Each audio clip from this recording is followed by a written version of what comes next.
En este programa, nos sorprenderemos al saber que el 95% de los niños y jóvenes sobredotados en México aún no han sido identificados. Aprenderemos que el coeficiente intelectual de un niño con sobredotación se puede incrementar, pero si no se estimula, también disminuye.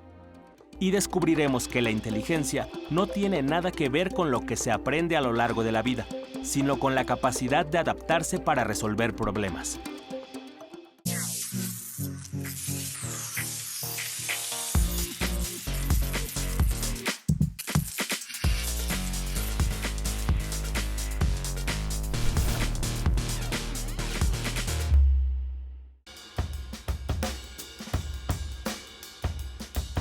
Bienvenidos a Factor Ciencia, soy Lucía Vázquez y es un placer saludarlos en esta ocasión desde el Centro de Atención al Talento, el CEDAT, ubicado en la Ciudad de México.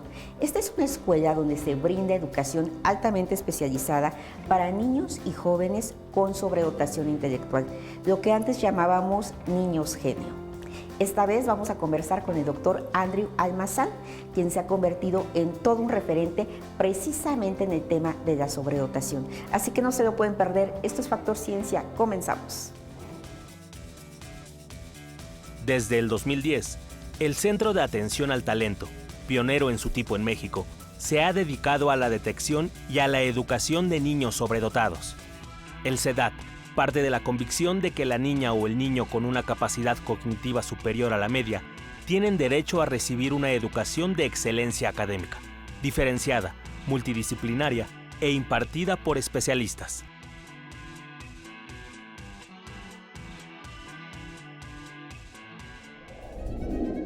La inteligencia no se da de manera igual en los humanos. Es verdad que se nace sobredotado, pero también es verdad que se requiere de un acompañamiento para consolidar esa sobredotación. La historia nos da ejemplos de ello. Wolfgang Amadeus Mozart, el niño prodigio de la música universal, compuso sus primeras obras de piano a los 5 años. Su repertorio llegó a las más de 800 obras, abarcando todos los géneros de la segunda mitad del siglo XVIII. La pakistaní Malala Yousafzai es una exponente de la defensa de los derechos de las mujeres y las niñas, especialmente en el acceso a la educación en zonas de guerra. En 2014, a sus 17 años, se convirtió en la persona más joven que ha ganado el Premio Nobel de la Paz. El mexicano Carlos Daniel Nieto Díaz, a sus 15 años, terminó su educación media superior en el Instituto Politécnico Nacional. Obtuvo el máximo galardón que otorga el Politécnico, la presea Lázaro Cárdenas, al alcanzar un promedio de 10 perfecto.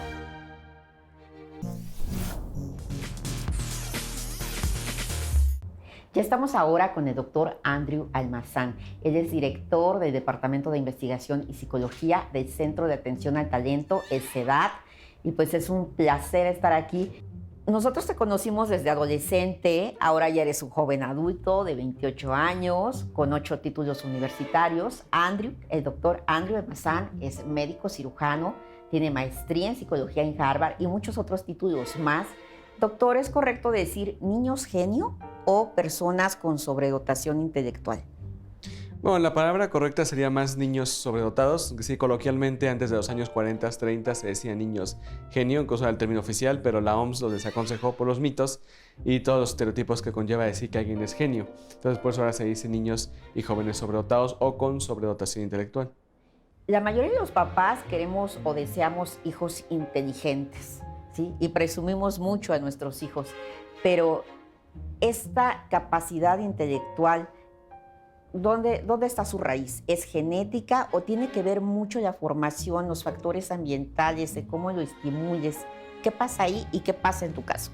Se tiene un dilema sobre qué es lo que contribuye más, si es la genética o el ambiente, y el consenso es que es prácticamente mitad de mitad. Entonces se tiene que nacer siendo más inteligente, como podemos hablar de un talento deportivo, como la capacidad para correr un maratón o ser gimnasta. Sí se nace con esa habilidad, pero luego tenemos el ambiente, que es desarrollarlo. Entonces, al final, cuando hablamos de sobredotación es lo mismo. Inteligencia es el ambiente más la genética, la mezclamos y lo ideal, claro, es detectar desde pequeños. Yo puedo mencionar, bueno, a mis padres ambos son profesionistas, mi padre es médico, mi mamá es filósofa, Ellos también estudiaron una maestría en educación, entonces ellos, claro que tenían pues este interés por las ciencias y por el aprendizaje, y eso incluso, pero también eso contribuyó en el ambiente.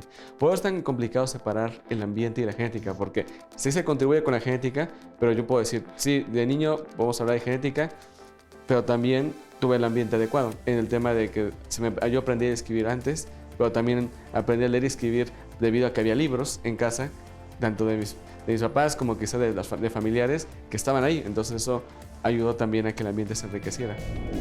El coeficiente intelectual, el famoso IQ, es el resultado de una serie de pruebas con las que se mide la inteligencia de cada persona, considerando como inteligencia la capacidad que tiene el cerebro para resolver problemas a partir del razonamiento, la planificación y la lógica. Para obtener el coeficiente intelectual se evalúa la edad mental y la edad cronológica, a través de diferentes tests de comprensión verbal, razonamiento perceptivo y velocidad de procesamiento, entre otras áreas. Con estas pruebas se busca conocer la capacidad intelectual de las personas, que no corresponde necesariamente al conocimiento que se aprende a lo largo de la vida, ni al nivel cultural, educativo o social. El IQ promedio de la población mundial es de 100, y se considera como sobredotados a aquellos cuyo rango es de 130 hacia arriba.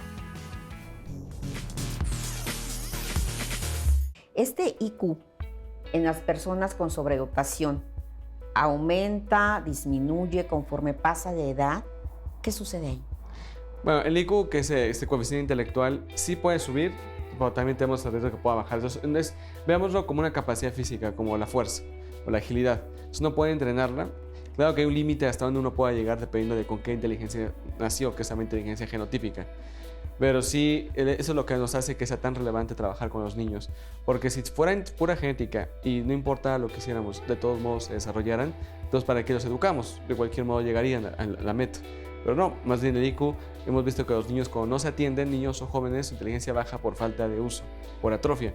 Igual que si no usáramos una pierna o un brazo, perderíamos funciones por falta de uso. Y lo que vemos es, igual que baja, también podemos potenciarla. Y incluso el nombre de nuestro programa del CEDAT es potenciación intelectual, es por eso que buscamos subir la inteligencia. Incluso es parte de lo que, tanto cuando hice mi tesis en Harvard y en artículos que hemos publicado últimamente, hablamos de eso. La inteligencia puede subir y incluso revertir efectos negativos de que ocurre normalmente cuando el niño no se atiende.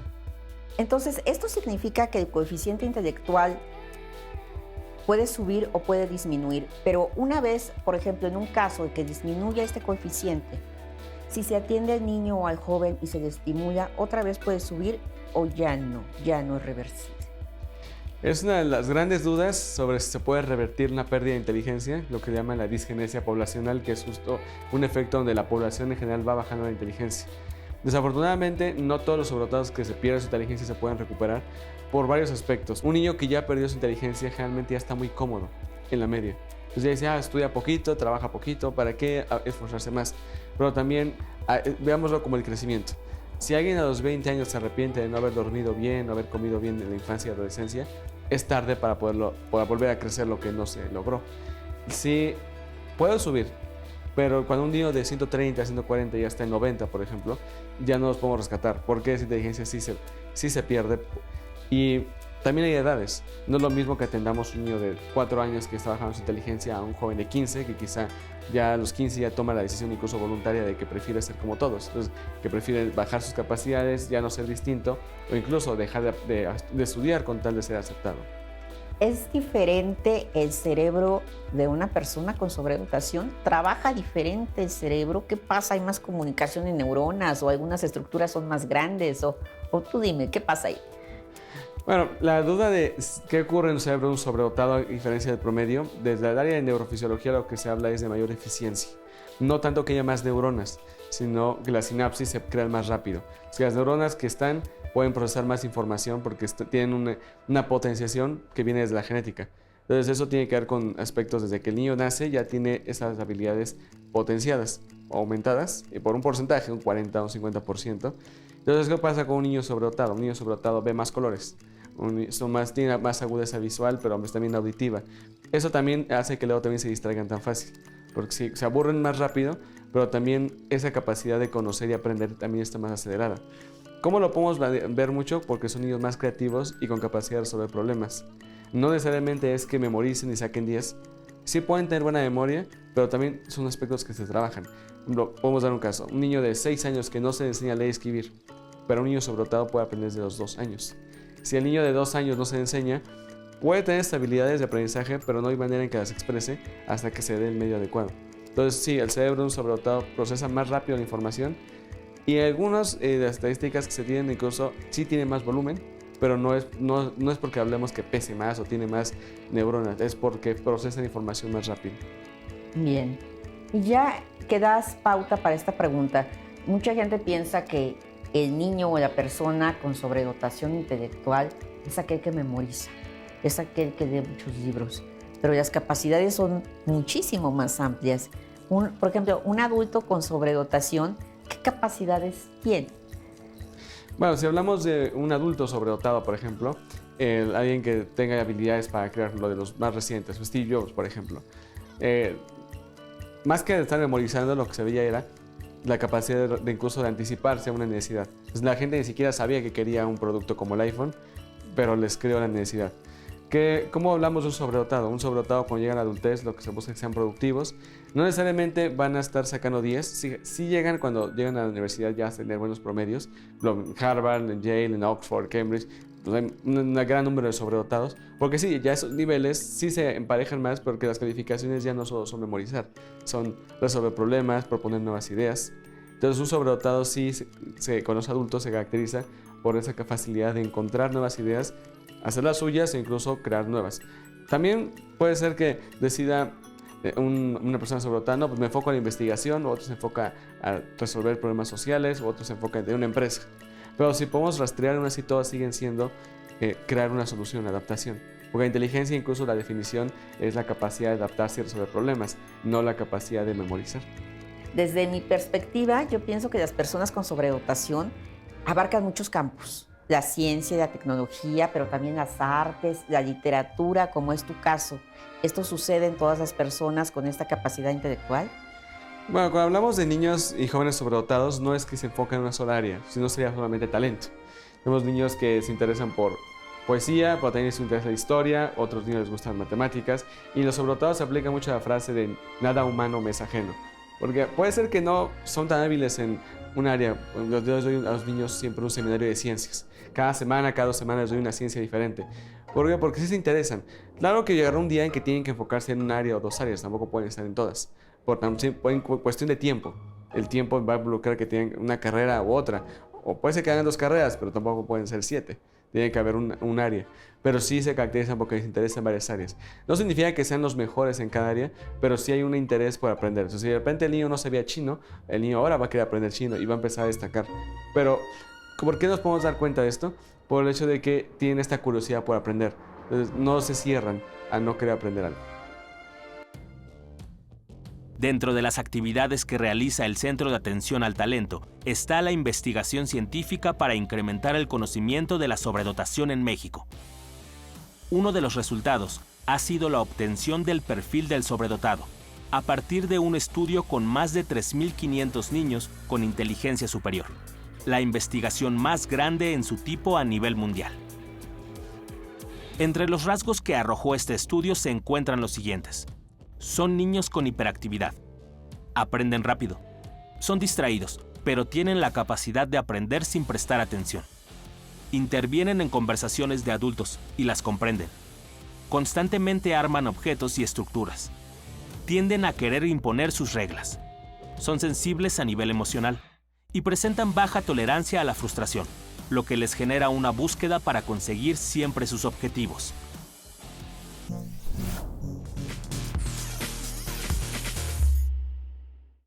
¿Cómo están las personas, en este caso los niños, con sobredotación intelectual en México? En México, uno de los mayores retos se tiene que el 95% de los niños y jóvenes sobredotados en México aún no se han detectado. Entonces se estima que debería haber 1 millón de niños y jóvenes con sobredotación en el país porque se parte del 130 puntos de IQ. Entonces, el criterio de 130 puntos de IQ, coeficiente intelectual, indicaría que el 3% de la población infantil debería ser sobredotada. En las bases de datos de SEDAT tenemos cerca de 12,000 casos detectados. Eso significa que aún faltan muchos más por detectar. Sí, es un número considerable. Del 2010 a la fecha aún pues, ha habido un avance de miles de casos. Pero ¿cuál es la situación?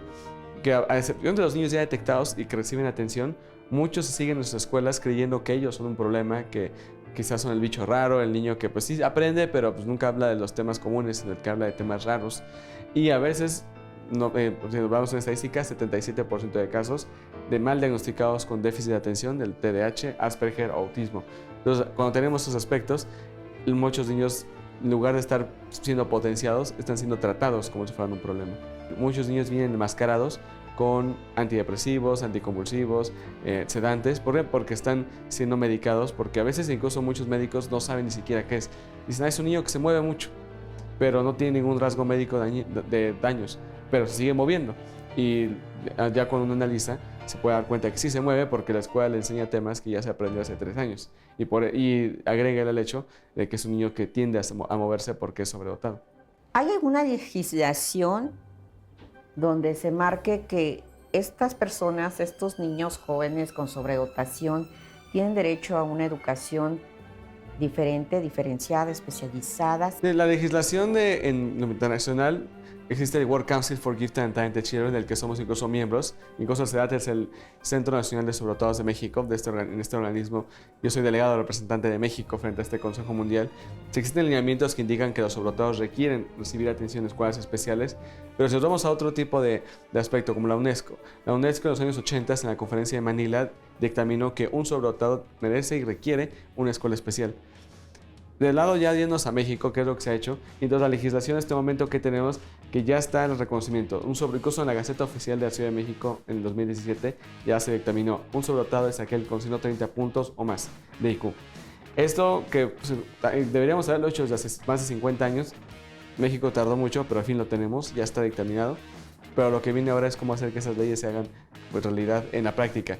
Lo ideal sería pues, que, por ejemplo, algo que se empezaría es difundir el perfil de sobredotado, que las escuelas todas tuvieran este perfil y de manera obligada, si encuentran a un niño así, lo reportaran. Que no dijeran, es inteligente, pero tiene tantas características negativas, entonces ahí lo dejan. Puede ser que tengan un sobredotado en casa y no se han dado cuenta, y probablemente hasta lo están descartando porque dicen, es que no cumple el estereotipo del genio. Es que ese estereotipo es un mito. El sobredotado es mucho más amplio que eso.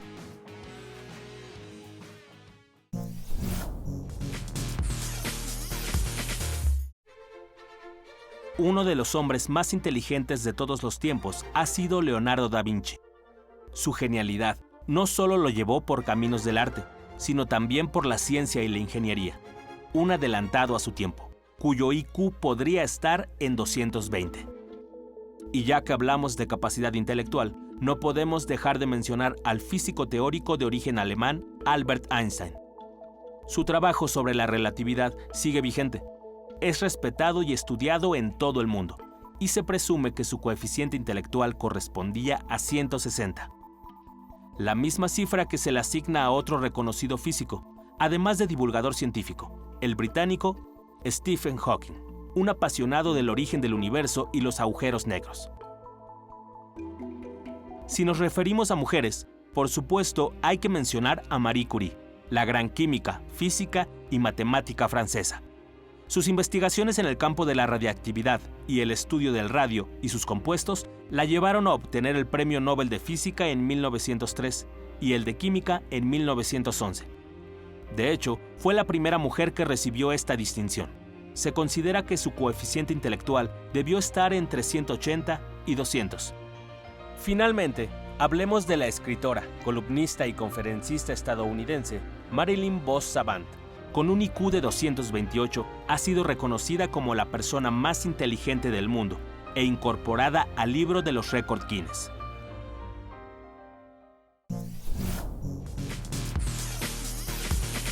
Aquí en SEDAT se lleva un seguimiento de los alumnos, qué han hecho, cómo siguen avanzando, a qué se dedican. Cuando llegan a la preparatoria, en promedio llegan a los 15, 16 años a acabarla y entonces llegan a la universidad, generalmente se aceleran. Hay niños que hemos tenido que llegan a los 10, 12, 14 años de edad a la licenciatura, no es tan común, pero se puede dar por algo que se llama aceleración. Pero los que no, los que llegan en promedio a los 16 años a la universidad, la mayoría de ellos se han quedado en México, pero se han ido a universidades como el Tecnológico de Monterrey, la Universidad Panamericana, la UNAM, el Politécnico. Algunos se han ido al extranjero y bueno, ahí es donde tenemos la famosa fuga de cerebros, que es inevitable, más porque se requiere otro tipo de atención y programas para evitarlo. Pero ¿qué ha ocurrido con ellos? Todos ellos aún siguen la carrera o están ya concluyendo sus primeras licenciaturas. Que hablamos, o sea, 12 años que nos empezamos a trabajar desde niños pequeños o niños preadolescentes. Ya están en la universidad o están terminando, ¿verdad? Lo que hemos tenido es la primera generación de esa edad. Lo tenemos a Dafne, que ya terminó la maestría en Harvard a los 18 años. Dafne, tu hermana. Sí, ella fue parte de la primera generación. De la segunda generación tenemos a un joven que se llama Ian Toto. Él estudió con nosotros, acabó a los 14 años la preparatoria, hizo su licenciatura en psicología, ahorita tiene 18 y ya está en su segunda carrera, pero ahora está en la carrera de medicina. Entonces podemos hablar de casos así, que van más acelerados que el promedio, están en universidades competitivas en México. Pero claro, también tenemos que ver todavía qué va a pasar en 10 años, en 15 años. Lo que tenemos esperanza es que estos jóvenes, cuando ya están volviéndose adultos, que cuando lleguen a ese momento, todas esas ideas que nos expresaron cuando eran pequeños las lleven a la práctica. Entonces todavía estamos muy pronto para decir que jóvenes de 18 o 20 años, que es nuestro rango de los egresados, que ya están en la universidad, y están concluyéndola, o ya la concluyeron, están en el posgrado, ¿qué van a hacer? Pero sí esperamos que dentro de 10 años, por ejemplo, podamos ver a algunos de ellos como empresarios, quizá algunos de ellos incluso creando soluciones sociales en la comunidad, otros probablemente metidos en un laboratorio investigando algo diferente, pero lo más relevante es que lo puedan hacer y si lo hacen es en México, pero aportando a la comunidad latina. La probabilidad de que una persona sobredotada cuando crezca con la debida educación, la atención adecuada, pueda ser un catalizador de desarrollo, sí es elevada. Primera porque la inteligencia de un sobredotado va a enfocarse en resolver un problema. Entonces no solamente es quejarse, identificar un problema es muy sencillo, pero ahora sí, agarrar el problema y decir, propongo una solución, ahí es donde empieza la parte de inteligencia, la creatividad. Sí, lo ideal sería, no todos van a ser inventores, ni todos serán investigadores, ni todos serán empresarios o incluso líderes sociales, pero algunos de ellos van a hacerlo. Entonces, entre más población atendamos, probablemente algunos de ellos tendrán trabajos más tradicionales en algunas áreas. Puede ser que tardarán más años en desarrollar algo. Pero otros puede ser que saliendo de la carrera o incluso dentro de la carrera lo hagan. Los famosos casos de Mark Zuckerberg, de Bill Gates, pues ellos incluso antes de terminar la carrera ya aportaron algo. A otros que tardan más. Pero, por ejemplo, Thomas Alva Edison tuvo que, hasta que terminó de estudiar, ahí fue cuando empezó su desarrollo. También Graham Bell, ellos sí descubrieron y aportaron más grandes. Pero lo que sí sería ideal es que México, primero, pues fuera siendo más reconocido como un país donde hay talento. Porque ya lo tenemos, lo que ha ocurrido es que este es eslabón perdido. En la parte universitaria se habla mucho de incubadora de empresas y de desarrollo, pero el problema es que llegan muy pocos, porque muchos se perdieron en la infancia y adolescencia. Pero si abrimos este camino a más niños y jóvenes, podremos ver que estas universidades tendrán más flujo de estas nuevas ideas. Bien. Muchas gracias, doctor Andrew Almazán. Un placer aprender sobre este tema de sobredotación, que todos debemos estar pendientes. No, muchas gracias. Esto es Factor Ciencia.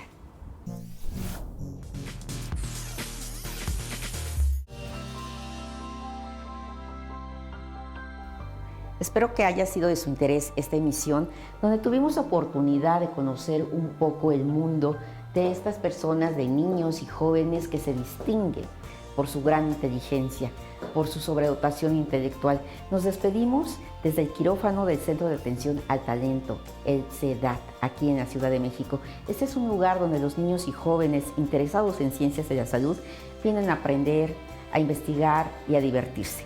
No olviden seguirnos a través de Facebook, Twitter, YouTube o visitar nuestro portal.